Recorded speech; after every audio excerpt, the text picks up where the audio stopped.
천사가 이르되 왜 놀랍게 여기느냐? 내가 여자와 그가 탄 7머리와 10뿔 가진 짐승의 비밀을 내게 이르리라. 아멘. 우리가 지금 요한계시록 17장에 들어와서 그 짐승을 탄 여자, 이제 음녀라고 나오지요. 그 여자의 비밀, 그리고 7머리와 10뿔을 가진 그 짐승의 비밀에 대해서 살펴보면서 다니엘서로 지금 넘어갔었죠. 그래서 그 신상의 그 동상의 그 환상, 거기에 대한 해석, 그 다음에 짐승, 내 짐승에 대한 환상과 해석, 뭐 그런 걸 살펴봤습니다. 근데 거기 그 신상에 나오는 금, 은, 동, 철, 이런 것들은 제국이라 그랬습니다. 나라라 그랬습니다. 또 거기 나오는 날개 달린 사자, 곰, 표범, 무서운 짐승, 이런 것도 역시 나라라 그랬습니다. 그래서 여기서 나오는 이 짐승은 진짜 뿔을 10개 가진 짐승이 아니고 나라를 의미하는 거예요. 나라. 근데 이 나라를 왜 짐승이라고 부릅니까? 그것은 하나님을 대적하고 하나님의 이름을 모독하고 성도를 박해하고 그런 일을 하는 존재이기 때문에 짐승이다. 이제 그렇게 이름이 붙은 거죠. 근데 이 짐승이, 제국이 여러 나라가 존재하죠. 짐승을 자꾸 뭐 다른 걸로 비유하면 안 되죠. 이단들은 다른 걸로 비유해요. 근데 이것은 성경에 분명하게 적혀 있어요. 짐승은 나라다라고 적혀 있습니다. 근데 그 나라 중에 가장 대표적인 것이 이제 바벨론인데, 이제 아수르도 살펴보고 애굽도 살펴봐야 되겠지만, 이제 오늘 먼저 바벨론을 살펴봅니다. 바벨론이 원래 성경에, 구약 성경에는 바벨로 되어 있어요. 바벨. 구약 성경에는 바벨론이라고 나오지 않습니다. 처음에 바벨이라고 하는 단어가 사용된 게 창세기 10장 10절입니다. 거기 보면 니므롯이 이 나라를 세웠다. 그의 나라는 시날 땅 바벨. 자, 시날이라고 하는 평지에 있는 바벨이라고 하는 나라를 세웠다라는 것이죠. 그럼 이 니므롯은 누군가냐면, 니므롯은 노아의 증손자예요. 노아의 아들 함이죠. 그 다음에 함의 아들이 구스입니다. 구스의 아들이 니므롯이에요. 자, 근데 이 니므롯은 세상의 첫 용사라. 자, 지금까지는 이런 사람이 없었어요. 깃보르, 스트롱맨. 요즘 우리가 스트롱맨 시대라고 그러잖아요. 뭐 스트롱맨. 정치인 중에서도 워낙 스트롱한 사람들 있잖아요. 근데 하나님 앞에서 스트롱하면 괜찮은데 자기 자신에 대해서 스트롱한 거예요. 그래서 용감한 사냥꾼. 그래서 약자가 있으면은 막 가서 약자 것을 뺏고 약한 짐승들은 잡고 뭐 이렇게 하는 이런 사냥꾼인데 아주 스트롱한 사람이었다. 그러니까 요즘 말하면 무슨 히어로예요. 뭐 육체적으로도 어마어마하게 힘이 있고 또 영리하고 뭐 그런 사람이었던 것 같습니다. 그래서 이 사람이 이제 바벨이라고 하는 나라를 세웠어요. 근데 이들이 이제 그 바벨에, 거기 시날 평지에서 뭘 세웠냐? 바벨 탑을 세웠죠. 그러니까 나라 이름도 바벨이고 탑도 세웠는데 바벨이에요. 여러분, 탑은 왜 세운지 아시죠? 하나님이 우리를 심판하신다고 물로 우리는 그거 막을 수가 있어. 높이 올라가면 돼. 그리고 하나님이 다시는 물로 멸망 안 시킨다고 그러셨지. 근데 그 약속을 어떻게 믿어? 하나님에 대한 불신이 있죠. 하나님처럼 되어보겠다고 하는 그런 욕망이 있죠. 그래서 바벨탑을 쌓은 거예요. 그래서 하나님이 그것을 막기 위해서 이제는 물로 멸망시키지 않는다고 약속하셨으니까 어떻게 했냐면 말이 통하지 않도록 했어요. 여기 벽돌 올려 그러는데 물이 올라오고, 물 올려 그러는데 엉뚱한 게 올라오고, 그러니까 건축을 할 수가 없는 거예요. 그래서 서로 내려와가지고 옥신각신했죠. 왜 내가 하라는 거 안 하냐? 뭐 말이 안 통하는 거야. 그래서 뿔뿔이 지면에 흩어졌다. 그때 세워졌던 나라, 그 나라가 바벨이다라는 것이죠. 자, 바벨은 노아의 증손자가 시날 땅에다 건설했고, 그 다음에 이제 그 이후로 바벨론이라고 하는 나라가 세워졌는데요. 뭐 몇백 번 나오죠. 바벨론이라고 하는 이름이. 근데 그 바벨론이라고 하는 이름을 히브리어 성경에 가만 찾아보면은 전부 바벨이라고 돼 있어요. 바벨. 시날 땅의 바벨과 똑같은 단어입니다. 근데 여기 다 적는 것은 의미가 없잖아요. 그래서 열왕기하 24장 1절만 인용했습니다. 거기 보면 초록색으로 바벨론어의, 그런데 거기에 갈로치고 요 히브리 글자가 있죠. 이게 바벨이라는 글자예요. 구약 성경에서는 바벨론을 계속 바벨이라고 불렀습니다. 그러면 왜 요즘 자꾸 바벨론이라고, 우리 구약 성경 번역된 성경에도 보면 바벨론이라고 되어 있고 신약에도 바벨론이, 왜 바벨론이냐? 얘는 그리스식 발음이에요. 그래서 바벨이 바벨론으로 그리스식으로 표기된 것이지 구약에서는 일관성 있게 바벨이라고 말하고 있습니다. 바벨이라고 하는 뜻은 혼란이라는 뜻이죠. 근데 바벨론은 뜻이 신의 문, 좀 거창하지 않습니까? 자, 이 바벨론은 누가 세웠냐 하면은 갈대아 사람이 세웠는데, 갈대아 사람 중에, 갈대아 우르 사람 중에 대표적인 사람이 있죠. 아브라함. 그가 우르에 살았죠. 우르가 여기 있습니다. 여기를 이제 갈대아 우르라고 그러는데, 왜 갈대아 우르라고 그러냐 하면은 원래 우르였는데 사람들이 거기에 이제 모여든 거예요. 갈대아인들이 모여들어 가지고 그것이 이제 갈대아 우르라고 하는 이름을 갖게 되었습니다. 창세기 11장 31절에도 보면 갈대아인의 우르를 떠나, 아브라함이 갈대아인의 우르를 떠나서 가나안 땅으로 가고자 했다. 출발지가 갈대아 우르라고 성경에서 나오고 있습니다. 느헤미야 9장 7절에도 아브라함에 대해서 설명하면서 하나님이 아브라함을 택하시고 어디에서 인도하여 내셔요? 갈대아 우르에서 인도하여 내시고, 그리고 아브라함이라는 이름으로 바꾸어 주셨다. 이런 말씀이 나와요. 그 갈대아가 누구냐면 갈대아가 바로 바벨론을 세운 사람들이에요. 그런데 고바벨론, 옛날 바벨론이 있고 신바벨론이 있습니다.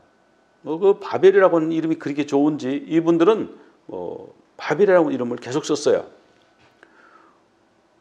우리 한국 사람들도 지금 북한에는 북조선이라고 그러잖아요. 조선, 북조선 이렇게 부르잖아요. 남한은 우리가 대한민국 이렇게 부르지만 그 옛날에 그 망한 나라의 이름을 따르는 그런 풍속이 있습니다. 그래서 그냥 망했는데도 그 이름을 따라서 하는데, 그 고대 바벨론은 인종이 아모리인이었다 그러네요. 그래서 함무라비 법전, 여러분 아시지 않습니까? 함무라비 법전이 고대 바벨론 전성기 때 나온 건데, 과학이 상당히 발전했대요. 그리고 역법, 그 달력이 통일이 됐고 60진법을 썼어요. 1시간은 60분, 1분은 60초. 이렇게 해가지고 이제 전 세계에 지금 60진법을 쓰고 있지 않습니까? 그때 나왔대요. 그때 과학이 얼마나 발전했는가 그런 걸 알 수가 있죠. 함무라비 법전. 그리고 이제 여러 신을 많이 섬겼어요. 다신교죠. 마르둑이라고 하는 신도 섬기고, 이스타르도 섬기고, 담무스도 섬기고, 그렇게 해서 종교를 이용해서 국가를 통치했다. 그런 것을 이제 알 수가 있고요. 근데 이들의 종교는요, 에스겔 8장 14절에 보면은 하나님의 성전에서 여인들이 담무스를 위하여 애곡하다. 이 담무스 신이 나오잖아요. 그 고대 바벨론의 신을 아직도 섬기고 있는, 그 중동 지역에 그 신들이 쫙 마르둑이라든지 담무스라든지 뭐 이런 신들을 많이 섬겼다는 거죠. 민간 신앙이라는 거죠. 그리고 이제 722년이 되면은 이스라엘이 멸망하는데 아수르한테 멸망하죠. 이 아수르는 다음에 한번 살펴보도록 하겠습니다. 자, 아수르가 멸망한 원인을 뭐라고 그러냐면 하나님의 말씀을 듣지 않고 하나님의 언약과 모세가 명령한 모든 것을 따르지 않았다. 즉 말씀을 따르지 않고 순종하지 않았다. 그래서 아수르한테 망했다. 이렇게 성경에서는 해석을 하고 있죠. 자, 타임라인을 한번 보면요, 모세가 1500년경 그때에 이제 출애굽을 했습니다. 그다음에 1000년경에는 이제 다윗 왕의 시대고, 그다음에 900년경에 아수르 제국이 세워졌죠. 그리고 722년에 이스라엘이 아수르한테 망했습니다. 612년에 나보폴라살이라는 임금이 아수르 제국을 물리치고 바벨론 제국을 세웠어요. 거기 신바벨론 제국이죠. 자, 그래서 신바벨론 제국은 이제 나부콜라살이라는 임금이 세웠는데 요 사람은 성경에 안 나옵니다. 그 아들 느부갓네살이 성경에 자주 나오죠. 이 느부갓네살은 유대를 정복하고는 586년도에 예루살렘 성전을 파괴하고 여러 차례에 걸쳐서 유대인들을 바벨론의 포로로 사로잡아갔습니다. 또 바벨론이라고 하는 도시를 중건했고요. 여러 신전을 세웠습니다. 그래서 바벨론은 한 70년 정도밖에 존속이 안 됐어요. 바벨론이 굉장히 강력한 나라였는데 70년밖에 안 갔어요. 이제 그 이유가 성경에 나와요. 하나님이 그들에게 권력을 줬는데, 힘을 줬는데, 자리를 줬는데 그들이 자기 힘으로 했다. 짐승의 마음이 들어가가지고 그렇게 됐다. 다니엘서 보면은 명확하게 설명을 하고 있습니다. 이 초대왕이 나부콜라살이죠. 그 다음에 이제 성경에 나오는 왕은 느부갓네살 왕 자주 나오고요. 그 다음에 에윌 무로닥이라고 그래가지고 요 왕이 또 나옵니다. 그 다음에 네르갈 사레셀이라는 왕이 나오고요. 그 다음에 벨사살이라고 하는 왕이 나오죠. 이게 몇 명 되지 않아요, 왕이. 이렇게 왕조가 짧았어요. 자, 바벨론이라고 하는 나라를 세운 다음에 아수르를 이제 꺾을 때 이 갈그미스에서 전쟁을 했는데 아수르가 이제 이집트에 원군을 요청했겠죠. 그러니까 이제 이집트에서 느고라고 하는 왕, 이제 성경에는 바로 느고라고 나옵니다. 이집트 왕을 바로라고 하니까 바로 느고가 군대를 이끌고 갈그미스로 올라가서 바벨론 군대와 맞붙어 싸우게 되죠. 이렇게 이제 여기서 이렇게 공격해서 올라가니까 또 이집트가 원군을 보내가지고 거기서 이제 싸우는 거예요. 근데 이렇게 올라가는 과정에 반드시 어디를 거쳐야 되냐 하면은 유대를 거쳐 올라가야 되잖아요. 예루살렘을 지나가야 되잖아요. 근데 이 갈그미스 전쟁은 성경에 몇 번 나옵니다. 근데 요시야 왕이 나가서 방비를 했다. 그 얘기는 뭐냐 하면은 지금 애굽 왕 바로 느고가 올라오니까 요시야가 못 올라가게 그들을 공격하려고 나간 거죠. 그러니까 바로 느고가 가다가 이게 장애물이 생긴 거예요. 아니 그냥 올라갔으면 좋겠는데 지금 여기 또 다른 나라하고 전쟁이 붙어가지고 군인들이 흩어지거나 군인들이 죽고 이러면은 전력에 손실이 오니까 우리하고 그대하고 무슨 상관이 있느냐. 우리가 너희를 치러 가는 게 아니다. 우리가 갈그미스로 가는데 너는 그만 돌아가라. 여기 보면 하나님 이름까지 썼어요. 하나님이 나에게 명령해가지고 하는 그 명령을 받아가지고 가니까 하나님을 거스르지 마라. 그랬는데 요시야가 듣기 싫어. 그러고 나가서 변장을 하고 싸우러 간 거예요. 근데 그 위치가 어디냐면 무깃도예요. 무깃도. 무깃도에서 활을 맞고 그가 거기서 죽게 되는 거죠. 여기 이제 무깃도가 있죠. 그 가운데 있습니다. 이때가 이제 BC 609년 그 무렵이에요. 이 BC 609년에 바로 느고하고 나부콜라살이 전투한 이것을 이제 1차 갈그미스 전투라 그러는데 거기 이제 유프라테스 강을 경계로 해가지고 북쪽에는 바벨론이 딱 차지하고 남쪽에는 애굽이 딱 차지해서 딱 대치하고 있는 거예요. 강이 있으니까 자연이 서로 건너가지도 않고 건너오지도 않고 딱 이렇게 뭐 균형이랄까요? 이제 이렇게 돼버린 거죠. 자, 그렇게 되니까 이제 바로 느고가 이제 본국으로 돌아가지 않습니까? 군대를 진주시켜 놓고 돌아가는 길에 요시야의 그 아들 중에서 한 사람을 세워가지고 여호야김이라고 이름을 붙였습니다. 여호야김. 그러니까 여호야김은 이제 완전히 그 신하가 된 거죠. 그냥 애굽 임금이 너 왕해 이렇게 했으니까 이제 신하가 된 거예요. 그래서 이걸 이제 봉신군주라고 그래요. 이제 섬기는 거예요. 이제 받들어 섬기는 거죠. 근데 주로 뭘로 섬기겠습니까? 금으로, 은금으로, 돈 가져와. 우리 전쟁하느라고 군비가 많이 나갔으니까 돈 가져와. 그래서 은과 금을 많이 갖다 줬어요. 또 거기다가 요구하는 양이 너무 많아가지고 국민들한테 액수를 다 정해주고 은금을 다 이렇게 갈취를 했어요. 착취를 한 거죠. 그 국민들이 뭐 원성이 높았겠죠. 자, 이런 상황으로 이제 들어갑니다. BC 609년도에. 609년도에 1차 갈그미스 전투로 인해서 애굽 치하에 이제 들어갔고요. 그래서 유다는 애굽 제국의 신하국가가 된 겁니다. 그다음에 이제 605년도 여호야김 왕이 임금이 된 지 4년 됐을 때 605년도에 또다시 이제 2차 전쟁이 일어나게 됩니다. 그 2차 전쟁에서는 애굽이 패하게 될 것이다. 예레미야를 통해서 말씀을 주셨어요. 그런 예언의 말씀을 주셨어요. 정말 그대로 이루어졌는데 바벨론이 애굽 군대를 기습 격파한 거예요. 지금 이제 나보폴라살은 병이 걸려가지고 바벨론에 있고 그 아들 느부갓네살이 장군이 되어가지고 애굽 군대를 격파하고 공을 세웁니다. 그래서 막 추격해서 하맛까지 추격을 해왔는데 부왕이 죽었다는 소식을 듣고 다시 귀국을 해서 거기에서 왕이 되어가지고 돌아와서 다시 애굽 군대를 밀어냅니다. 애굽이 이제 졌어요. 하나님 말씀대로. 그래서 바벨론이 유다를 점령했지 않습니까? 이제 유다를 점령하고 나서 애굽이 세운 이 봉신왕 여호야김을 그냥 처단해야 되는데 근데 바벨론이 자비를 베풀었어요. 너 나한테 충성할 거야? 그렇게 해. 그렇게 하고는 이제 그냥 갔어요. 그러니까 이 여호야김이 배반을 하게 됩니다. 그래서 성경 말씀에는 예레미야를 통해서 분명히 애굽이 패배한다. 그래서 애굽을 섬기지 말라. 애굽으로 가지도 말고 바벨론에게 차라리 항복을 해라. 바벨론이 하나님이 들어쓰시는 지금 그 지역의 패권이다. 이렇게 했는데도 불구하고 이 여호야김이요 바벨론을 배신하게 됩니다. 그러니까 바벨론에서 당장 내려오죠. 내가 지난번에 애굽에서 세운 왕인데 갈아버리려고 그러다가 기회를 줬는데 우리를 배신해.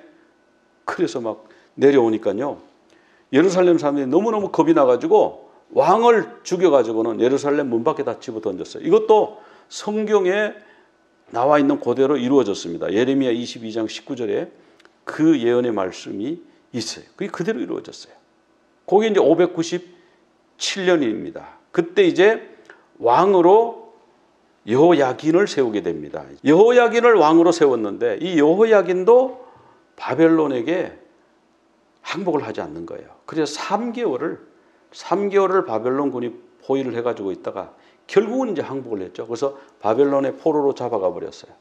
그래서 그때 왕을 포로로 잡아가면서 또 사람들을 많이 데려가게 돼 있죠. 그때 기술자들, 귀족들 이런 사람을 많이 데려갔습니다. 그래서 예레미야 24장 1절에 보면은 그 고관들과 목공들과 철공들을 예루살렘에서 바벨론으로 옮겼다. 즉 기술자들을 다 옮겨버린 거예요.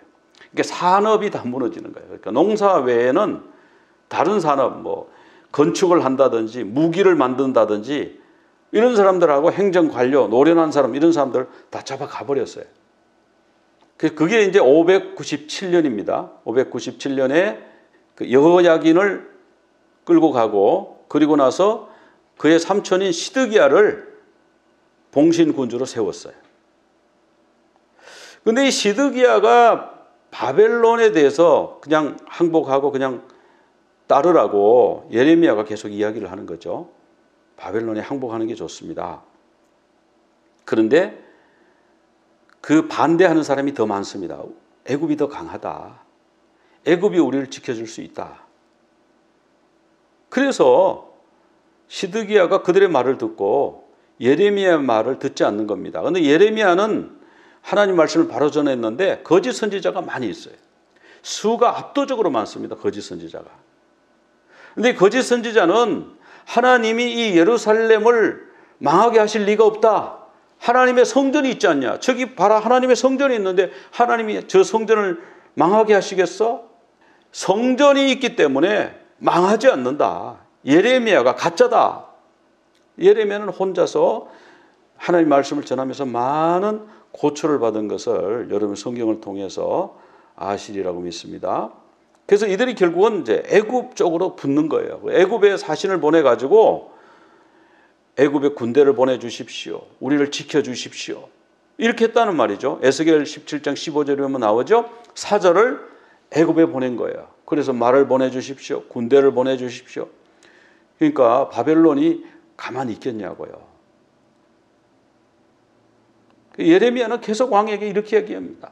여호와의 목소리를 순종하십시오. 하나님의 말씀에 순종하십시오.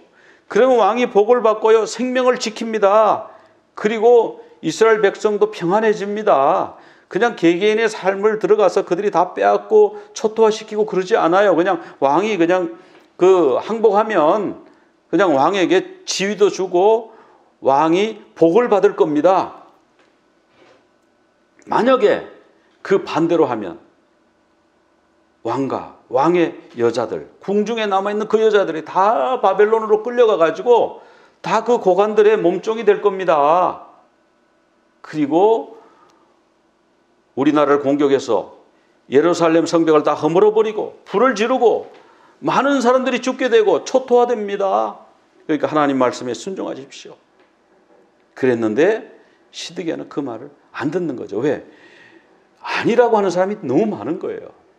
바벨론이 그만한 힘이 없다고, 애굽이 더 세다고, 지금 애굽이 잠깐 지금 참고 있어서 그렇지 언젠간 애굽이 바벨론을 치고 우리를 구할 거라고, 이런 사람이 훨씬 많아요. 특별히 선지자 중에 그런 말을 하는 선지자들이 많이 있었다는 거예요. 그래서 이 예레미야에 보면은 우리가 포로로 끌려간다고 할지라도 두려워하지 말라. 왜? 하나님이 먼 곳에서부터 구원한다고 했습니다. 포로된 땅에서 구원한다고 했습니다. 그래서 평안하며 걱정 없이 살게 된다고 했습니다. 바벨론에 가서 그냥 포로로 잡아가면 거기서 열심히 일하고 열심히 집 짓고 거기서 열심히 살세요. 그러면 70년 만에 돌아오게 될 겁니다. 이렇게 하는데 저건 매국노라는 거죠. 저건 매국노다. 그래서 바벨론 군대가요, 이들이 항복을 하지 않으니까 내려와 가지고 3년 동안 예루살렘을 포위를 했어요. 군인들이 찬잇을 맞으면서 3년 동안 밖에서 고생하면 어떻게 됩니까? 화가 잔뜩 나죠. 이거 막 항복하지 안 하고 끝까지 버틸 거야? 그래서 막 군인들이 지금 막 악에 받쳐 있는 거예요. 근데 이때에 시드기야가 성 밖으로 도망을 가다가 잡혔습니다. 그 시드기야를 끌고 와가지고 바벨론 왕이요, 어떻게 했냐면 시드기야에게 아들이 있었는데 그 아들들을 그 앞에서 보는 데서 참수를 해버려요. 그러고는 그 왕의 눈을 뽑아버렸어요. 두 눈을. 그러니까 그 왕이 마지막으로 본 장면이 뭐예요? 아들의 참수 장면이에요. 그 트라우마가 대단했겠죠. 그렇게 해가지고 이 쇠사슬에 묶어가지고 감옥에 집어넣어서 죽을 때까지 감옥에 집어넣는 거예요.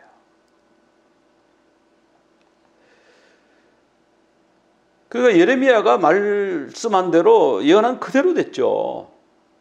그리고 그때가 이제 586년인데 BC 586년에 느부갓네살 왕이 예루살렘을 완전히 성전을 파괴하죠. 그 성전 파괴한 날을 티샤 베아브라고 그래요. 우리말로는 아부월 9일. 이게 티샤 베아브가 좀 어려운 말이니까 그냥 아부월 9일이라고 그냥 그렇게 우리가 기억하면 되겠습니다. 이 아부월 9일에 1차 예루살렘 성전, 솔로몬 성전이 파괴됐고요.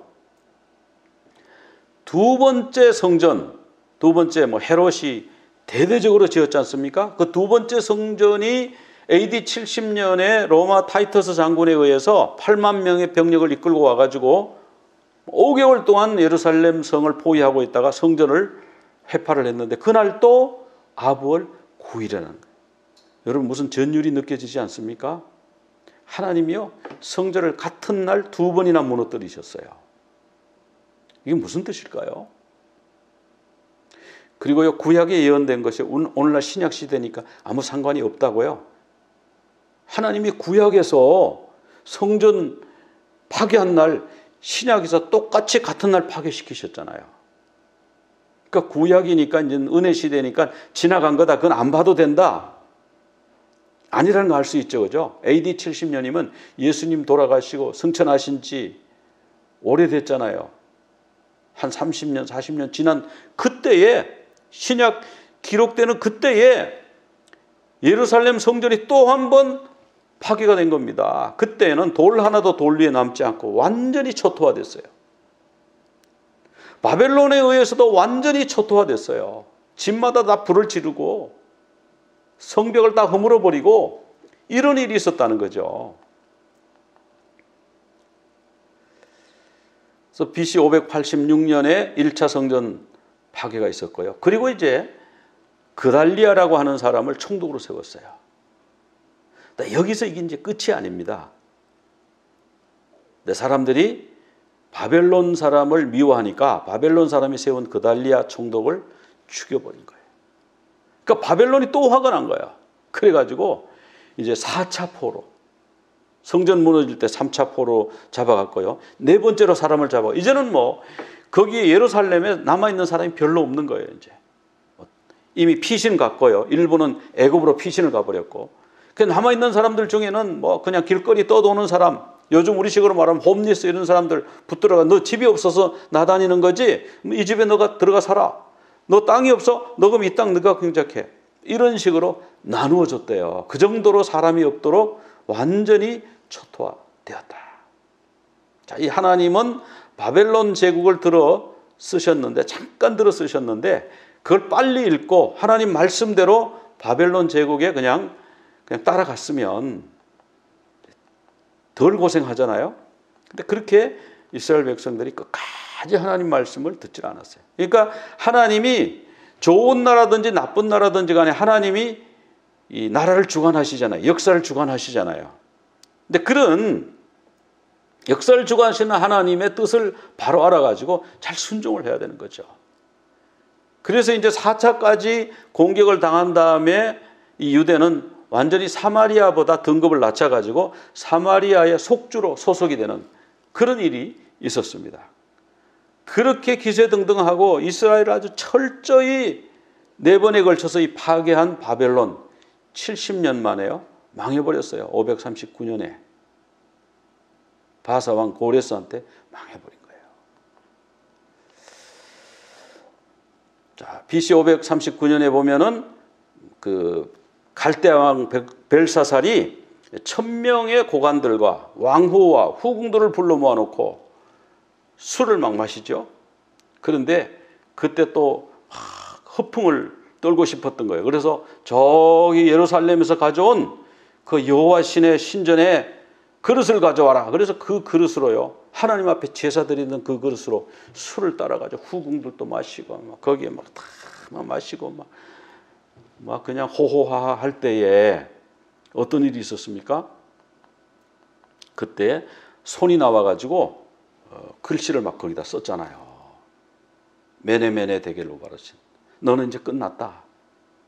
달아보니까 무게가 모자란다. 나를 나누어서 다른 사람에게 줄 거다.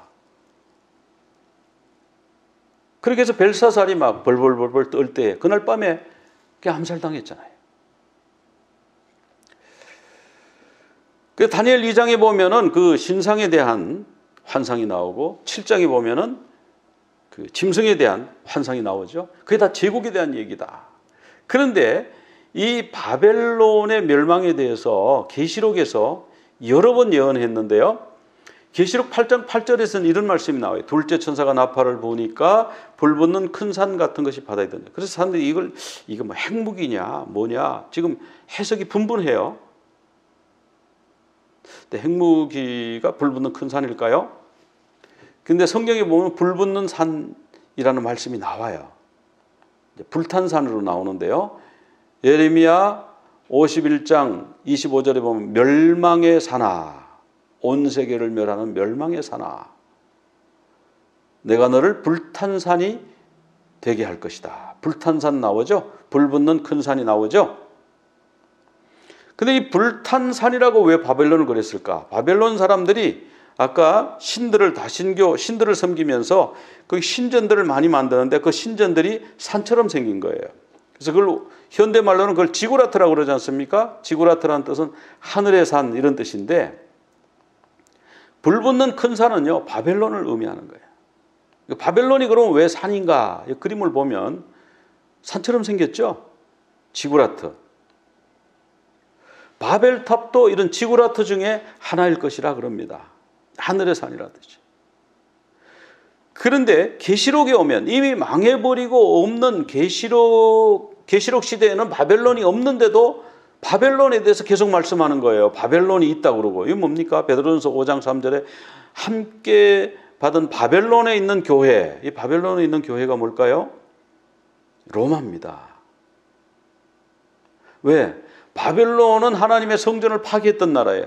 로마도 똑같이 하나님의 성전을 파괴했어요. 예루살렘을 포위하고 이스라엘 백성들을, 유대 백성들을 잡아갔어요. 로마도 예루살렘 성벽을 허물고 백성들을 막 잡아가고 흩어버렸어요. 같은 나라처럼 보이는 거죠.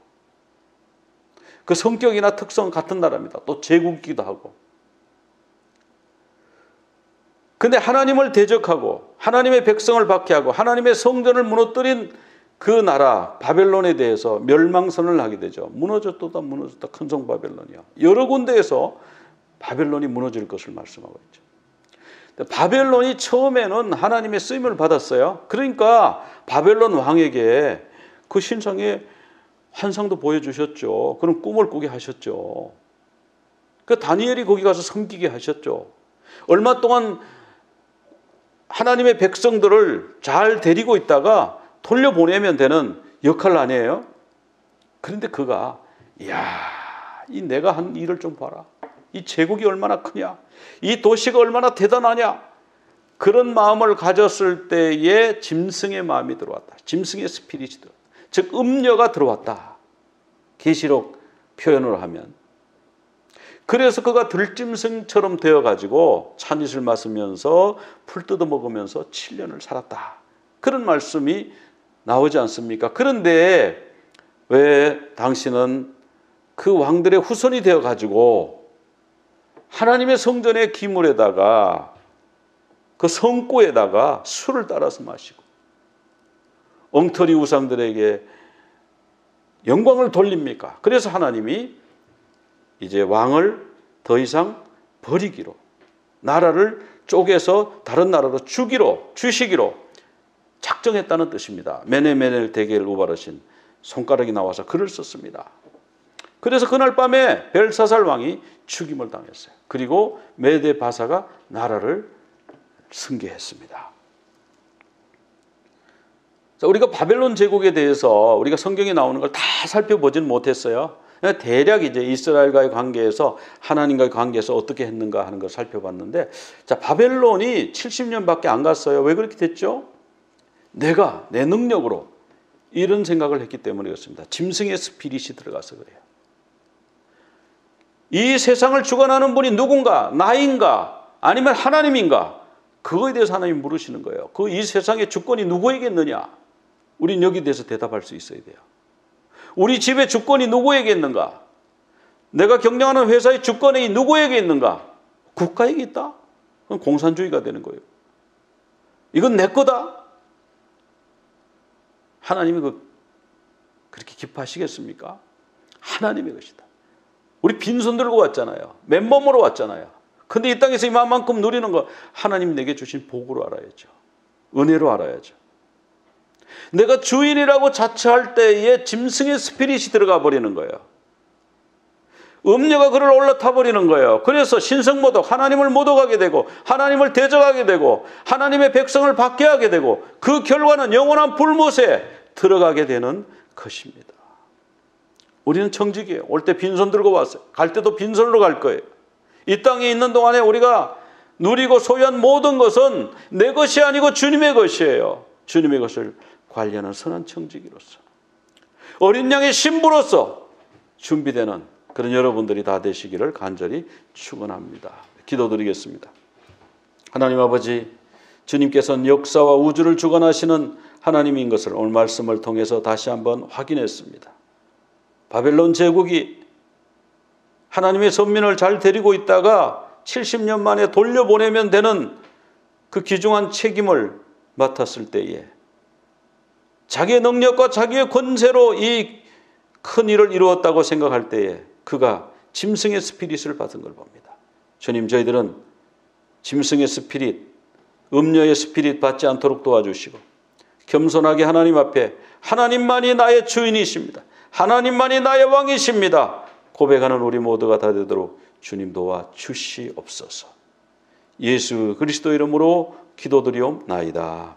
아멘. יברכך אדוני וישמרך,